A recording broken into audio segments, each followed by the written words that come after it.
Exit पोलनुसार राज्यामध्ये 100% महायुतीचंच सरकार येणार. राष्ट्रवादीचे नेते छगन भुजबळ यांच्याकडून विश्वास व्यक्त. सिंधुदुर्गमध्ये मतदारांनी उत्स्फूर्तपणे केलेल्या मतदानाचं नितेश राणे यांच्याकडून कौतुक. तर विजयाची हॅट्रिक मारणार असं लोकांनीच सांगितलं. नितेश राणे यांचं वक्तव्य. महायुतीचं सरकार बहुमतानं सत्तेत येईल. गिरीश महाजन यांच्याकडून विश्वास व्यक्त.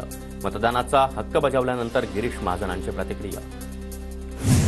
पुण्यामध्ये सचिन दोडकेच्या विजयाचे बॅनर झळकले. सचिन दोडके शरद पवार गटाकडून खडकवासला मतदारसंघातून रिंगणार. सोलापूर शहरमध्ये मतदारसंघामध्ये मतदान संपताच एमआयएम कार्यकर्त्यांचा फटाके फोडत जल्लोष. विजय आपलाच असल्याचं सांगत एमआयएमचे उमेदवार फारुख शाब्दींच्या कार्यकर्त्यांकडून जल्लोष.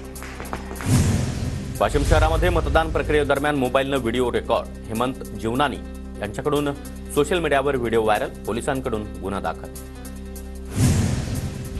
यवतमाळच्या सुकळीमध्ये सरपंचावर प्राणघातक हल्ला. उमरेडमध्ये मतदान सुरू असताना सरपंचावर हल्ला करण्यात आला. सरपंच शिवाजी रावते हल्ल्यामध्ये जखमी.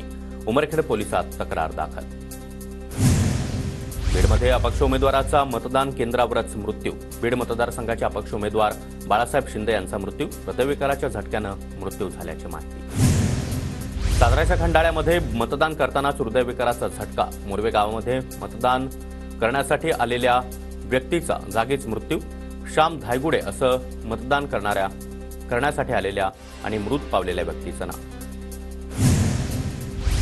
ठाकरे गटाचे कोपरी पाचपाखाडीचे उमेदवार केदार दिघे यांच्यावर गुन्हा दाखल. दारू आणि पैसे वाटप केल्याचा दिघे यांच्यावर आरोप. शिंदे गटाच्या वर्षा भोसले यांच्या तक्रारीनंतर गुन्हा दाखल. राज्यामध्ये आचारसंहितेच्या कालावधीमध्ये 706 कोटी 98 लाख रुपयांची मालमत्ता जप्त. सी विजिल ॲपवरील 10,134 तक्रारी निवडणूक आयोगाकडून निकाली. धाराशिवचे शिंदे गटाचे जिल्हा प्रमुख रणजित पाटलांना जीवे मारण्याची धमकी. अज्ञाताविरोधात पोलिसात गुन्हा दाखल. फोनवरून रणजित पाटलांना धमकी आल्याची माहिती. मध्य नागपुरातील काँग्रेस उमेदवार बंटी शेळकेंचं कार्यालय सील. पैसे वाटण्याच्या आरोपांनंतर कार्यालय सील करण्यात आलं. कार्यालयाबाहेर मोठा पोलीस बंदोबस्त.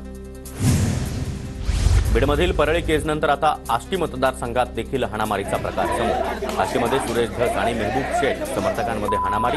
भाजप आणि पवारांच्या राष्ट्रवादीचे कार्यकर्ते आपसात. सोलापूरमध्ये प्रणिती शिंदेच्या प्रतिमेला जोडे मारत ठाकरे गटाचं आंदोलन. प्रणिती शिंदेंनी ठाकरे गटाच्या अमर पाटलांऐवजी अपक्ष उमेदवार काडादींना पाठिंबा दिल्याचा आरोप. भोकर मतदारसंघातील अर्धापूरमध्ये मतदारांना डांबून ठेवल्याचा आरोप. काँग्रेस उमेदवार तिरुपती कदम कोंडेकरांचा अशोक चव्हाण यांच्यासह भाजपवर आरोप.